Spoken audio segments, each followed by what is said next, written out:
네, 빌립보서 2장을 한번 같이 살펴보도록 하겠습니다. 네, 빌립보서 2장입니다. 빌립보서 2장은 이제 좀 흥미있는 내용이 좀 나오죠. 약간 그 논란의 대상이 되는 구절도 나옵니다. 그래서 2장을 보면서 우리 같이 은혜를 나누도록 하겠습니다. 화면 한번 보실까요? 저는 빌립보서 2장의 주제를 나의 구원을 보이라, 즉 구원을 드러내라, 그런 얘기죠. 구원을 드러내라. 왜냐면 이게 무슨 뜻이냐? 만약 당신이 구원을 받았다고 한다면은 당신이 받은 그 구원을 삶에서 표출해라, 그런 뜻입니다. 이 이제 빌립보서에서 이 말씀이 상당히 중요한 구절이기도 하죠. 당신의 구원을 당신의 삶 속에서 표출하라, 이런 뜻입니다. 한번 볼까요? 그럼 일단 천천히 차례차례 살펴보도록 하겠습니다. 빌립보서 이제 2장 5절에 보면은 너희 안에 이 생각을 품으시니 그것은 그리스도 예수님 안에도 있던 것이라. 스스로 무명한 자가 되사 자기 위에 종의 형체를 취하시고 사람들의 모습이 되셨으며 오히려 자기를 비워 종의 형체를 가지고 사람들과 같이 되었다, 이런 뜻이죠. 그리고 자기를 낮추시고 죽기까지 순종하셨으니 이건 십자가의 죽으심이라. 9절이 중요해요. 그러므로 하나님께서도 그분을 높이 올리시고 모든 이름 위에 있는 이름을 그분에게 주셨다. 이어야 가면 이 말씀의 9절을 예수님께서는 하나님의 동등됨을 취하지 않으시고 우리 종과 같은 무명한 자가 스스로 되셔서 인간의 몸을 입으셨다는 얘기 아닙니까? 종의 모습을 가지셨다는 하나님이신 분께서 그뿐 아니라 자기를 낮추시고 십자가에 죽기까지 순종하셨다. 그러자 하나님께서 그분을 높여주셨다. 모든 이름에 가장 뛰어난 이름을 우리 그리스도 예수 그리스도께 주셨다, 그 얘기죠. 우리는 여기서 교훈 얻을 게 있냐면은 이 구절에 보니까 너희 안에 이 생각을 품어라, 그런 얘기죠. 꼭 예수 그리스도 안에 있던 생각이라, 그런 뜻이죠. 뭐냐면은 예수님이 뭐 하셨다? 자신을 낮추셨다는 거죠. 그리고 높여주셨다. 그러니까 즉 우리도 너를 낮춰라. 그러면 하나님이 높여주신다, 이런 뜻 아니겠어요? 낮아지면 높여진다. 예수님께서 말씀하셨죠. 내가 너희들은 섬김을 받으러 온 것이 아니라 섬기려 하고 대속물로 너희에게 나의 생명을 주러 왔다. 그렇죠? 너희 중에 큰 자가 되고 싶으면은 섬기는 자가 되라. 맞습니다. 이 아주 영원한 진리의 말씀이죠. 우리가 낮아지면 높아져요. 이 땅에서도 높여지고 하늘나라에서 더 높여지죠. 비결인데 그걸 잘 못해요, 사람들이. 그렇죠? 왜냐하면 그 자만심, 자존심, 자부심, 자아의식, 이런 것들 때문에 자기를 낮추지 못해요. 육적인 거죠. 그 육적인 그런 장애물 때문에 그 하나님께 인정받지 못하는 하늘의 상급을 오히려 깎아먹는 그런 우를 마음이 범하죠. 요즘에 특별히 교회에서 보면은 사실 교회에서 목사님은 가장 많이 섬기는 사람이 돼야 돼요. 가장 예수님을 따르는 사람이 목자잖아요. 목사님은 가장 예수님 바짝 뒤를 따라야 되는 사람이 목사 아닙니까? 근데 목사가 교회에서 막 높아지고 막 인정받으려고 그러고 당연하게 생각하고 그러면 아주 비성경적입니다. 그러니까 하나님의 종은 교회에서 가장 낮은 자고 가장 섬기는, 그렇죠? 마음을 다해서 섬기는 자가 돼야 되고 양들의 본이 돼야 돼요. 베드로가 베드로서에서 우리한테 그 메시지를 줬잖아요. 양들 위에 군림하지 말고 양들에게 본이 되라. 그런데 요즘 그런 면이 별로 안 보이죠.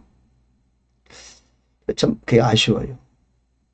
가장 굳은 일, 가장 낮은 마음, 가장 섬기는 자세를 가져야 될 사람이 교회의 목사님들이에요. 근데 그게 참 어렵죠. 목사가 교회에서 꼭 대우를 받아야 되고 가장 높은 데를 이렇게 앉아야 되고 그런 아주 어리석고 참 우매한 모습입니다. 여러분 교회에서 그거를 없애야 돼요. 교회는 모든 성도들이 주인입니다. 목사는 성도를 섬기는 사람이에요. 그런 어떤 그런 기본적인 철칙이 신학 원칙이 교회 안에 있어야 됩니다. 우리들 사이에서도 그렇죠. 낮아지면 하나님 높여지고 자연스럽게도 사람들이 또 나를 높여줘요. 우리는 낮아지는 훈련을 좀 할 필요가 있어요. 그렇죠? 자, 예수님께서도 자기를 낮추시고 죽기까지 순종하셨더니 십자가에 죽으셨는데 하나님께서 그분을 우주에서 가장 높이 올려주셨지 않습니까?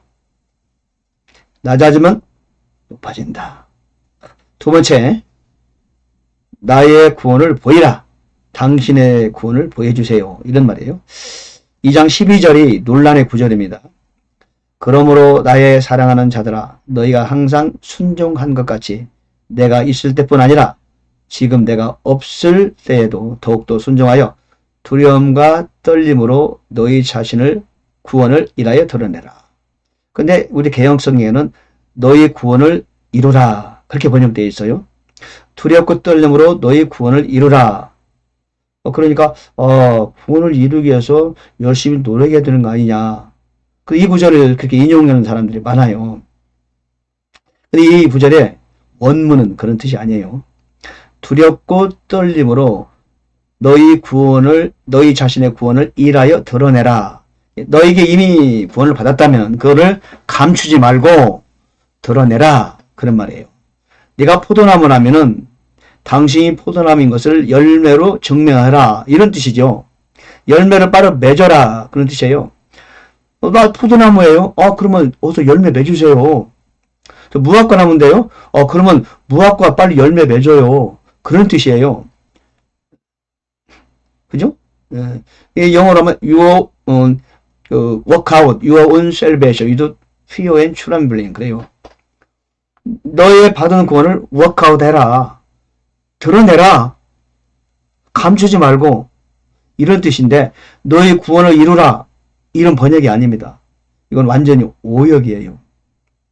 구원을 이루는 것은 지금 구원을 만들어 간다는 뜻의 의미가 있는데 원문에 보면은 그게 아니고 너의 own salvation, 네가 구원을 받았다면은 두렵고 떨리는 마음으로 네가 받은 구원을 드러내줘. 보여줘. 너희 삶 속에서 표출해 주세요. 그런 뜻이에요. 근데 개역성경에서 구원을 이루라 번역에서 오해의 소지가 있는 구절이 돼버렸어요. 빌립보서 2장 12절 여러분 기억해 놓으시면 좋아요.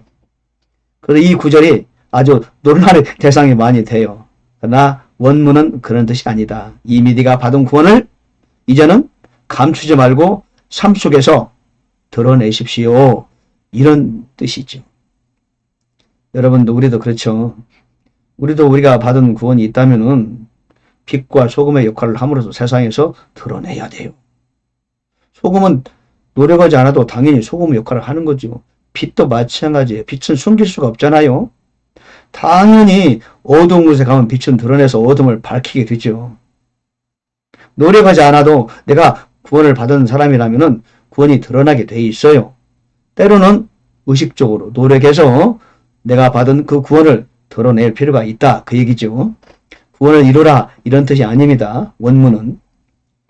우리 모두 우리가 받은 구원을 두렵고 떨리는 마음으로 해야 되겠죠.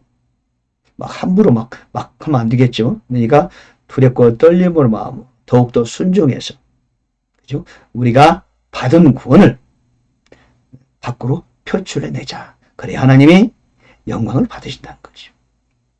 세 번째 부분은 13절입니다. 2장 13절 너희 안에서 일하사 자기가 참으로 기뻐하는 것을 원하게도 하시고 행하게도 하시는 분은 하나님이시니라. 원하게도 행하게도. 세 번째 이렇게 제가 이렇게 단어를 택했어요. 원하게도 하시고 행하게 하시는 분은 하나님이다. 그러니까 내가 만약에 믿는 자라면은 나도 모르게 뭐는 어떤 원함이 있다. 미래에 꿈이 생겼다. 그러면 그렇게 하시는 분이 누구다? 예, 하나님이시라는 겁니다. 나도 모르게 이걸 기도하고 싶어. 기도하고 싶은 마음이 있어. 그러면 그것은 하나님 주신 마음이다. 물론 때로는 육적인 것도 있겠지요. 내가 원하는 것이 다 하나님의 뜻이라고 말할 수는 없어요. 그러니까 여기서 말하는 것은 하나님이 원하시는 바가 있다면 나에게 그 원함을 주신다는 겁니다. 그리고 기도하게 하신다는 거고 또한 내가 그 일을 행하게도 하신다는 거예요. 내가 원하는 모든 것이 하나님의 뜻이다 이런 뜻이 아니에요. 하나님의 뜻이 있으시다면 그분께서는 당신의 종과 당신의 자녀를 통하여 원함을 먼저 주신다는 거예요. 또 우리로 하여금 기도하게 하신다는 거예요. 내가 기도하는 모든 것이 하나님이 원하시는 거다. 그런 뜻은 아닙니다. 하나님의 원하심이 있다면 반드시 나에게 원함을 주신다는 겁니다. 나도 모르게 자꾸 그런 원함이 생겨. 그러면은 이거 하나님이 주신 거라는 뜻이에요. 그것이 육적인 요인이 아니라면 우리는 한번 확인해 봐야 되겠죠. 이 원함이 하나님 뜻인가? 자꾸 미래에 꿈이 생겨. 자꾸 생각할 때마다 기도할 때마다 자꾸 하고 싶은 게 있어. 과연 이것이 하나님 뜻인가는 확인할 필요가 있다. 대부분이 하나님이 원하시는 일은 나에게 먼저 원함을 주시고 그 다음에 to do 하게도 하신다 그 말이에요. 누구를 사랑하고 누구를 돕고 어떤 사역을 하고 싶다. 그렇다면 이것이 하나님 나에게 원함을 주신 거다. 하나님은 나에게 원함을 주시고 또 행하게도 하신다. 우리 참 편하죠. 그러니까. 다만 우리는 조심할 것은 과연 내가 원함과 뭔가를 하고자 하는데 이것이 육적인 시작점이 육에서 시작된 것인가 아닌가를 우리는 잘 조심해서 살펴봐야 되겠죠. 할 수 있는 힘도 주신다는 거예요. to will, to do. 그리고 나는 불가능한 것 같지만 하나님이 나에게 뜻을 주신 거라면은 가능하다. 왜? 하나님이 하시게 하신다. 그런 믿음을 가지라 그 말씀이죠. 마지막 네 번째는 이제 생명의 말씀을 제시한다 이런 뜻인데 14절에 보니까 모든 일을 불평이나 시비가 없이 하라. 이것은 너희가 흡이 없고 무해한 자 곧 구부러지고 삐뚤어진 민족 가운데서 책망받을 것이 없는 하나님의 아들들이 되게 하려 함이라. 그런 민족 가운데서 너희가 세상에서 빛들로 빛나며 생명의 말씀을 제시하나니 이로써 나는 내가 헛되이 다름질하지 아니하고 헛되이 수고하지 아니한 것에 대해 그리스도의 날에 기뻐하리라. 사도 바울이 빌립보 성도를 향하여 지금 자랑스러운 마음으로 말하는 거죠. 그러니까 비뚤어진 민족 가운데서 책망받을 것이 없는 하나님의 아들이 되어서 그런 민족 가운데서 우리가 세상에서 빛들로 빛나며 생명의 말씀을 제시한다는 겁니다. 그러니까 말씀을 내가 입으로 전하지 않아도 나의 삶을 통하여 내가 빛들로 빛나게 되면 세상에서 내가 빛으로 빛나게 되면 자연스럽게 하나님이신 말씀이신 그리스도 그분께서 나를 통하여 세상에 제시된다 그런 말씀이에요. 나의 삶을 통하여 나의 언어와 나의 행동을 통하여 빛이 되어서 생명의 말씀 즉 그리스도 하나님의 영광이 사람들에게 제시된다 이런 뜻이에요. 그러므로 저와 여러분 모두 생명의 말씀을 제시하는 존재들이다. 꼭 복음을 외치지 않아도 전도를 하지 않아도 나의 삶, 나의 라이프 그 라이프가 빛으로 빛남으로써 사람들에게 이 구부러진 세상에서 그들에게 하나님의 생명으로서 그 말씀이 제시된다. 마태복음 5장에 나오잖아요. 너희는 세상의 빛이다. 사람이 등불을 켜서 말 아래 두지 아니하고 등경 위에 두나니 이러므로 집안 모든 사람에게 비추게 된다. 그죠? 너희는 산 위에 있는 동리와 같다. 그럼으로써 그들이 너희의 착한 행실을 보고 하늘에 계신 하늘의 아버지께 영광을 돌리게 하라. 즉 주님께서 그렇지 너희는 세상의 빛이다 그랬어요. 빛의 역할은 뭡니까? 빛나는 거죠. 노력하지 않아도요. 빛이 가면 그냥 어둠이 사라져버려요. 빛이 말해요. 나는 빛나야 되겠다. 노력합니까? 노력할 필요 없죠.